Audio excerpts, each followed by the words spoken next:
粽子这一道以糯米为主、内馅多样的中华传统点心，在特定节日里常为华人市区不可或缺的重要美食，蕴含着丰富的文化象征与传统价值。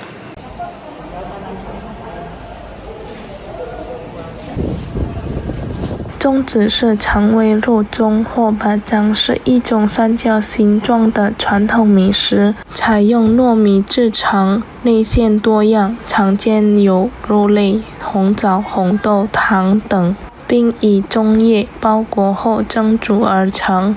每逢农历5月初5，华人社会都会迎来粽子节或端午节，而粽子正是这一节日的象征性食品。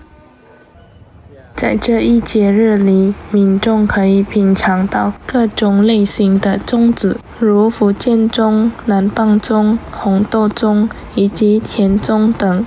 这些粽子通常以实惠的价格出售，方便大众购买品尝。一位粽子摊贩一喝透露，制作粽子的整个过程大约需要4个小时，主要原料是糯米，并根据不同类型加入不同内馅后包裹粽叶，再进行蒸煮。为了迎接端午节，他们在2周前就已开始大量制作粽子。Untuk proses pembuatan itu, kita sudah mulai dari 2 minggu sebelum hari H. Nah, kita mulai produksi, kita mulai jual gitu untuk promosi. Biar orang kan mereka pelan-pelan bisa cicip gitu kan, rasa bacang kita itu bagaimana. Kalau konsumsi bacang ini memang di hari festival bacangnya atau memang di hari-hari biasa bisa dikonsumsi? Kalau untuk konsumsi bacang ini enggak diharuskan pas di hari festival bacang, di hari lain pun bisa. Cuman orang lebih terasa bacang itu kalau mau dekat-dekat hari bacang. 而另一位顾客莉莉则表示，她更喜欢直接购买粽子，而不是自己动手制作。她说，粽子已经成为龙舟节期间不可或缺的传统食物。对华人家庭而言，这是一项代代相传的重要节日习俗。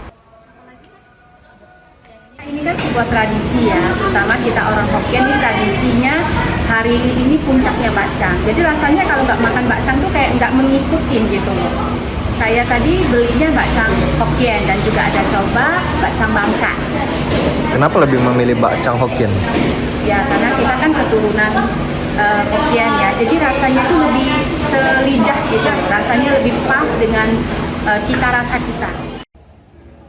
在一些地区，粽子甚至被视为一年只能在端午节期间享用的节庆美食，更凸显了它在华人文化中的特殊地位。Lutfi Pal TV